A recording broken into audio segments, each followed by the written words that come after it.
This is The Wealth Puzzle with Michael Mansfield from the Lynn Group.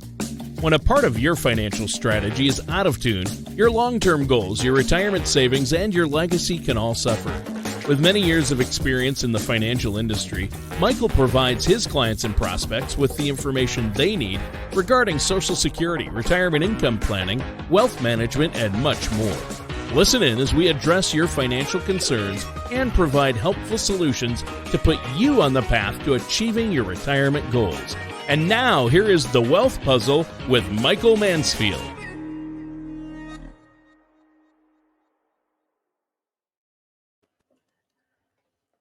Hi, everyone. I know it's my turn to talk. I'm sorry. I almost missed my cue. Come on, get in the game. Okay, I'm here. All right. Hi, everyone. Welcome to our podcast, The Wealth Puzzle with Mike. Hey, Mike. Hello. And I'm Tana.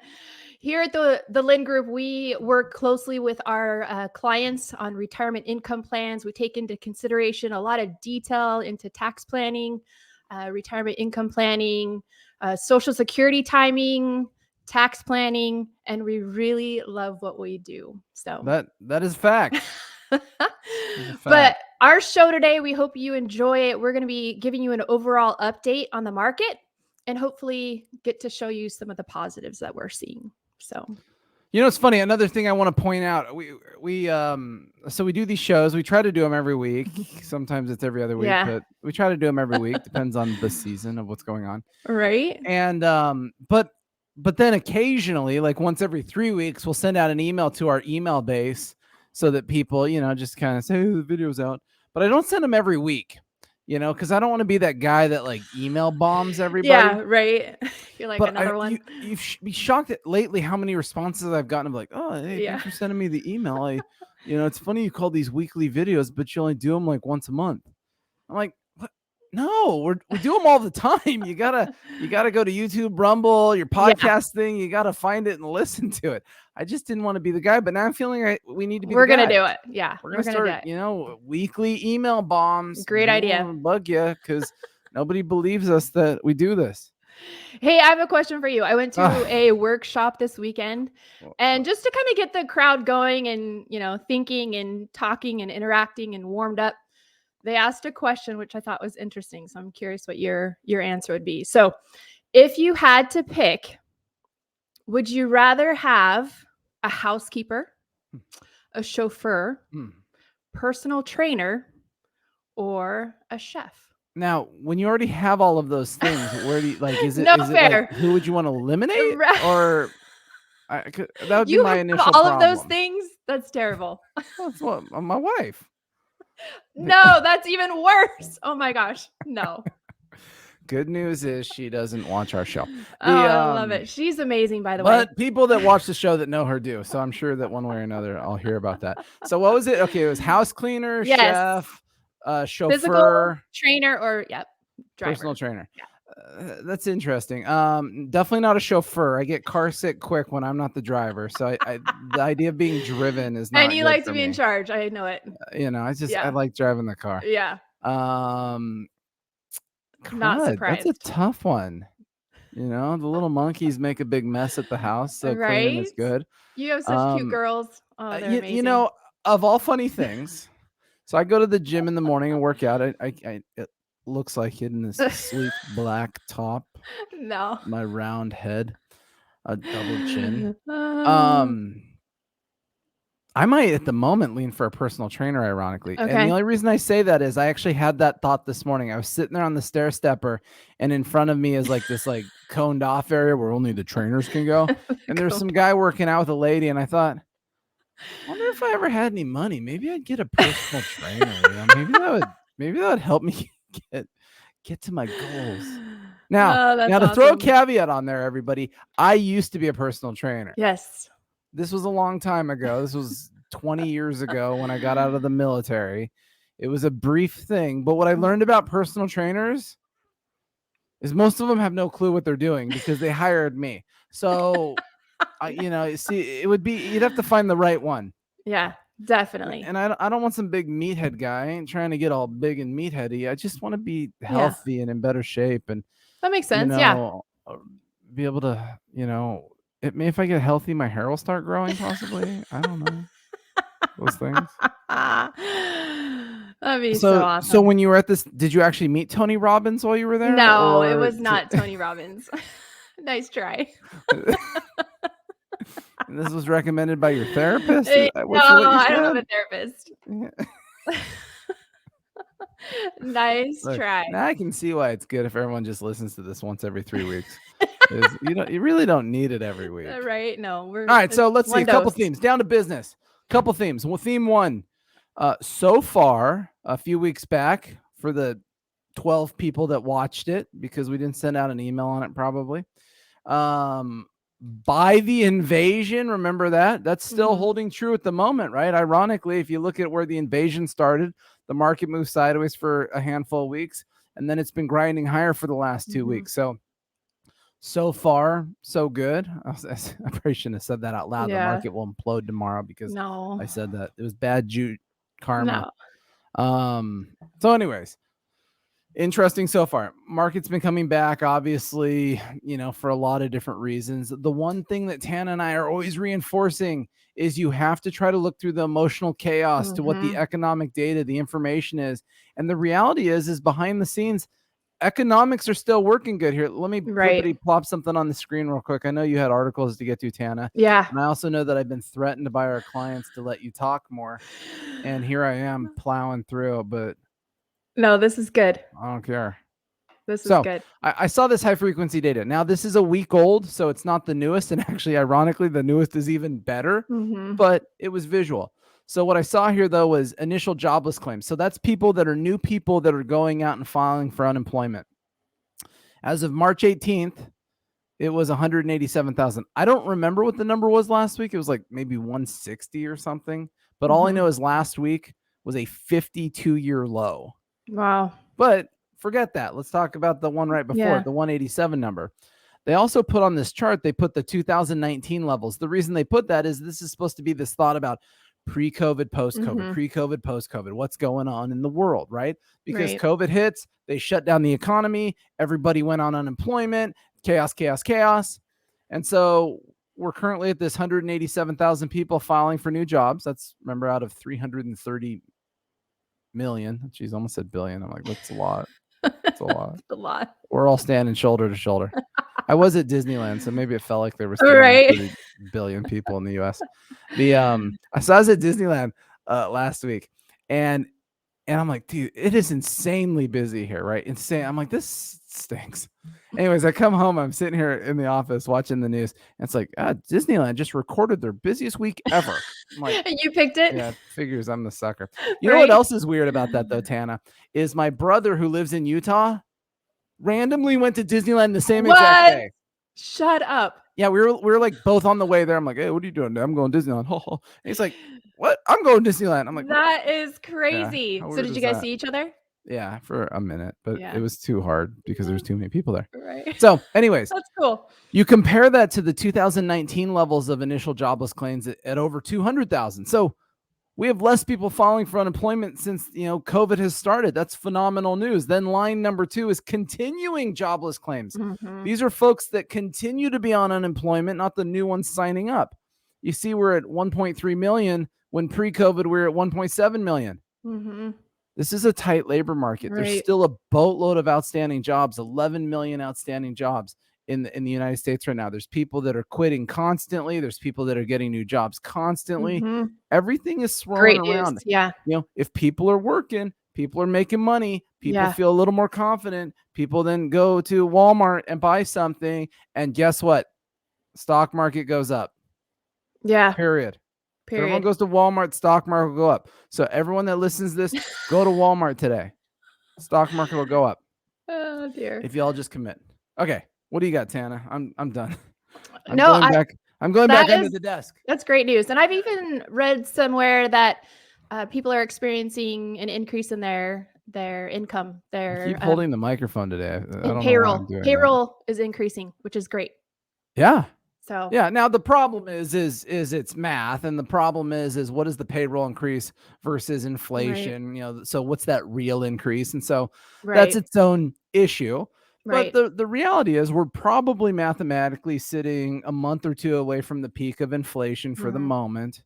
And then we'll get on the better side of it, assuming the next wave of COVID, Omicron, BA2. No more. You know what's weird? Speaking of COVID, I apologize. I am totally commandeering this show. So you're fired up. I don't know. For the people that listen or watch the show, you see more watching it. So I'd encourage everyone to go to YouTube and Rumble and actually watch it. So I like to save like on your phone. Do you have like websites that you never turn off? Like they're just always there because they're like your go-to websites. Yeah. Like puppies or something. No. I don't know. It wouldn't be puppies. It's puppies. it's a 6-year-old's phone.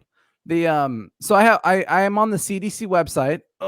Here it is. That is always on your phone. This is my go-to. This is almost my screensaver at this point. And so I'm at the CDC website. And so I like the CDC website because every single day they update cases and deaths and all of this stuff. Yeah. And so like a week ago, Lord Fauci was on the news talking about the big increase in COVID cases and how, it's going to be a problem. And I have to admit, I'm a little befuddled because per the CDC on my phone I look at every day, more or less cases are consistently falling. I mean, our 7-day average right now is 27,000. Okay. Let's see. Good news. 2 weeks ago, it was 35,000. 2 weeks before that, it was 60,000. Because it's called data. It's all on the CDC website. It's all here. It's fascinating. Yeah. You go back to February 11th, for example. That's just a date. The 7-day average was 173,000. Let's see. February 1st, 400,000. Yeah, big difference. I'm really confused on tell me about the surge. Because based on the CDC data, the numbers are going down every single day. Right. So I don't know. Just something to talk about, unfortunately. Well, the last thing we need is to scare the crap out of everybody. I agree. The COVID is back. I agree. Go hide. You've got 4 vaccines. You've had COVID 6 times. You're allowed to wear as many masks and gloves as you want. Go to Walmart. It'll make the stock market go up. Oh, dear. All right. I apologize. Well, your turn. No, but speaking of inflation, we're going to change gears here. So you've obviously been not enjoying, but feeling the heat of the gas prices rising. Not me. My butler fills the car up, so I wouldn't. My chauffeur, it was. Well, some of us don't have Rolls Royce. chauffeurs. It runs on dreams. But some states out there are actually considering either, suspending temporarily the gas tax at the pump. So that could be good news. Positive. Well, I know it. I'm just looking for depends some what state you live in. Right. If you live in Texas like Tana, it's already waived because they pay $2 less a gallon right now anyway. True. Very true. But then also others are looking at maybe a tax rebate, like $400 when you go file your taxes, or they're going to send you a debit card in the mail, or they're looking at, different ways to temporarily help drivers out. I know. Yeah. But so I just put up the article that you sent me here, that the California one, where Newsom proposes, let's see, if you got 1 car, $400. If you got 2 cars, $800 as some kind of debit card. I want to know how much the debit cards and mailing those are out going to cost in addition to this money they're giving you. That is so true. Versus simply just reducing the gas tax. Good point. You can't figure out the math to make this like more efficient, easier. No, we're going to send out a bunch of stuff. Okay. So this is interesting that you sent this.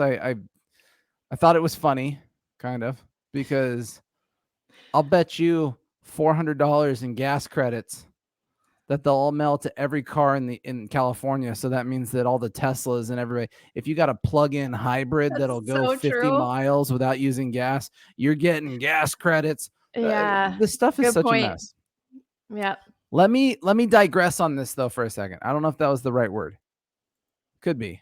I had an article that you don't know about. And so I thought this article was equally as funny in different ways. This one's titled, it's from CNBC, Joe Biden to propose a 20% minimum tax, billionaire tax. Mm-hmm. Now, Tana, if I said to you we were going to tax billionaires, what do you think that would mean? Billionaires? Yeah, we're going to tax billionaires, right? And then if you read in it, just literally in the first bullet point, anyone who's got 100 million is subject to the tax. And I'm like, oh, that is so awesome. I love it. I love stuff like that. We're getting those damn billionaires. Billionaires are bad. By the way, anyone who has a decent amount of worth, we're going after them too. Same tax. So what I've decided after seeing your article that you sent me, the Newsom, is basically Biden and Newsom are combined Robin Hood. That's what I've decided. That's what's happening, right? Yeah. So Biden Robin Hood part 1 is they're gonna take it from all those evil rich people, right? We're gonna get it, and it's a billionaire tax on millionaires, just for clarity. Now, granted, Tana and I might be close, but probably not going to pay this tax. Not even close. Tana more so than me. I mean, her husband's private jet it costs this much. The problem is he doesn't own it.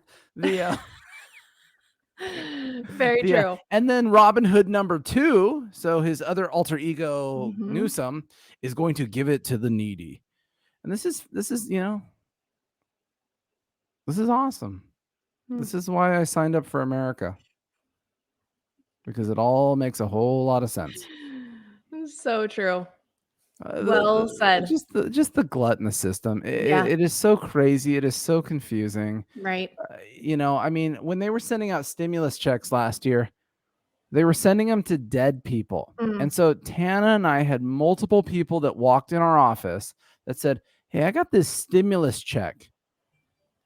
It was to my spouse who's died. It has the spouse's name on it. And literally in parentheses, it said deceased." So the IRS, when they were cutting the checks, even knew that. And then the rule was there was no clawback, meaning if they sent you the check, you could sign the back, deposit it, have a nice day. There's no problems. So why do I bring up all this stuff? Well, I lied. Why did Tana bring this stuff? Why did you bring this stuff up? This stuff is depressing. I'm sorry. Come on. I know. I'm always trying to look for the positive. So you're right. Well, it's an interesting mess, right? I think what got me all fired up though is this morning I was sitting at our reception area. I was talking to Kathy. We were talking about a client thing, and I'm sitting there in our small conference room. We have the TV running with investment news, and while I'm sitting there talking to her, all of a sudden on the news it says, Biden has proposed for 2023 the budget to be $5.8 trillion. Wow! And I'm like, what the heck? I don't know what I said. Be careful. This is a family show. Oops. Oh, I put it on the wrong website. Hopefully it doesn't pop up something weird. Don't pop up something weird. What's it? U.S. debt clock. That's dangerous, right? I know, right? Oh, see, I still did it wrong because it's, what is it? U.S. debt clock. Let's just try to. There we go. The reason I pull this up though is if we go to this website, US Debt Clock, they track federal tax revenue. See right top in the middle here, anyone who's watching this, there's a green number. It says U.S. federal tax revenue. Tana, any clue what the number says? Yeah, 4.1 trillion. That's right. So if in 2023, our budget is 5.8 trillion. Wow. Would you think that is good or bad? Bad. Well, that's very because bad. You stink and no one likes you because you don't want to just spend money everywhere. Right. I do not. Biden's attitude is it's really good. And the reason it's really good is if you see on the left side of this chart, you see the right below the massive $30 trillion debt. Don't worry about that. That's small print. Right below it is a boringer number. It says U.S. federal spending. Do you see what that number is? Tana, what is it? I don't see it because it's hard to. Oh, I'm sorry. So little. Sorry. I didn't realize you didn't bring your glasses to a business meeting. See it now, right here, right below the 30 trillion. Oh yes. 6.7 trillion. Okay. Thank you. Sorry. That's like when the kid comes to class and doesn't have a binder or a pen. And they're like, These numbers are constantly moving too. So well, that's true. So yeah, thank you. So the irony here is for this year, the expected spending of the government is 6.7 trillion. So we're only upside down by like almost 3 trillion this year. No big deal. No big deal. Nothing to see there. And so the irony of the government presenting this $5.8 trillion thing is they're saying, look at what a smoking deal this is, everybody, because it's not 6.7 trillion. It's 5.8. We're actually saving you money. No. I have a suspicion, though, and that suspicion is it's pretty much impossible to get our finances under control if we never balance our budget. Yeah. That's just a suspicion. A suspicion. Now, like I said, I'm not a Keynesian economist that knows that if we dilute our debt, it'll become worthless. Like, yeah, this is crazy. So, anyways, maybe if Robin Hood at this point stole all the money from everybody and used it to pay our bills, maybe that'd be more helpful at the moment. I don't know. What do I know? I always find on this website, if anyone ever goes to this, it's usdebtclock.org. It turns out you watch me type it in 3 times, all failing every time. But here we are. So it tracks the U.S. debt. So it's at $30 trillion. Congratulations. We're a bunch of financially irresponsible knuckleheads in this country. What I get a kick out of it, though, is like to the right of it, they show like what's the debt per citizen. So it's 91,000. So every citizen just ponied up. Ouch. Everyone, ouch. Tana could cover at least a dozen people, I think. Oh, no. Out of her savings account. No, but it makes me not want to work. But then what's funny is when you go to the one next to it, it says debt per taxpayer. You're like, what does that mean? And turns out that only half the country pays taxes. And so if you did the math on the suckers who have to pay taxes in this country, it's almost $250,000 per person. So we just need the Great Reset. We just need everyone to just drop $100,000 per person, per children. Ouch. Tana, you got what, 8 kids? What was that? Let me do the math. Hang 4. on. So I carry a 4. I don't know. It's a lot. That's a lot. Too much. Well, what's too much is how we got here. I don't know what we're talking about anymore. That is very true. This was not a part of the roller coaster. This was, though. Tana sent me this article too. Jobless rates fall to nearly every U.S. state to a 12-year record low. Once again, follow economics. Don't follow emotions. That will ultimately point to where the market's going in the end. And so this is a cool one. 12 states have hit record low unemployment. Look at that. Nebraska and Utah. I should probably zoom this in. Everyone's like, thanks for showing us this picture of. Look, why don't you say anything? I am right now. You know what? You're in charge of the controls next time. Okay. I want nothing to do with this. All right. So Nebraska and Utah have an unemployment rate of 2.1%. That's incredible. I mean, that's low. Think about it. Out of 100 people, 2 of them don't work. No. They're probably retired. The 2. And then there's a bunch of other states here. Blah, blah, blah, blah, blah, blah, blah, blah, blah. What everyone will notice is California is not listed. California did so good on this study. They're actually in their own paragraph down here. It says unemployment rates were high. Oh, wait, that's confusing. It can't be highest with California.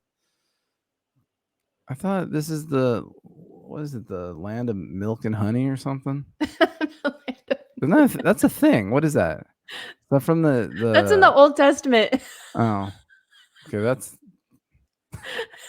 That's definitely wrong. The land of high unemployment. That's what it is. So unemployment rates were the highest in New Mexico, California, and Alaska.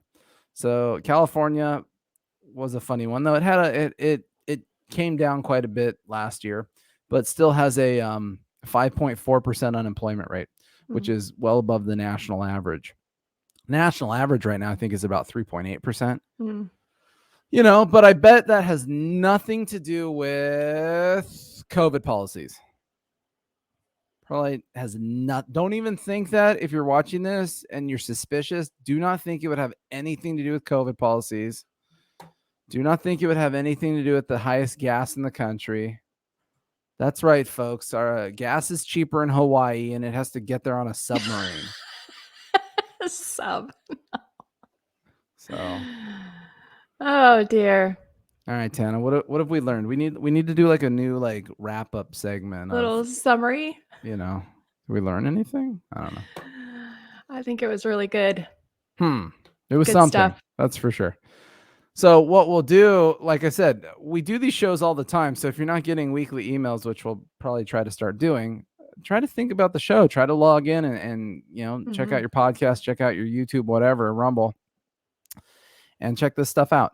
But otherwise, as Tana said in the beginning, we're here to help. We do retirement income planning. Obviously, I know this is a little bit of obnoxious satire, but we try to have it fun. And we just realized that there's a lot of emotions. There's a lot of chaos, but that's why we're here. People hire us to worry for them. And when things get bad, we just slap the numbers like Chris Rock. Oh my gosh. I can't believe you just... I was trying to figure out how to work that in. Yeah, well, I can't believe that happened, but yeah, that was interesting. But Very I was reading something that was saying it was the best thing that's ever happened to the Oscars because their ratings are horrific. And so thank goodness someone probably paid Will. Oh dear. Will Smith, whatever his name is. The rumor has it. I mean, that was a little weird. Yeah, very weird. Yeah, but I wasn't watching it. I only heard about it after the fact because I'm part of the group of people that could care less. So anyways, if anyone has any questions, give us a call. 805-500-7035. You can visit our main website, thelindgroup.com. Lind is spelled Lynd. And call Tana, call me, whatever you need. We're here to help, and everyone have a great day. And I'm talking slow because I always forget to play the video at the end, and here we go.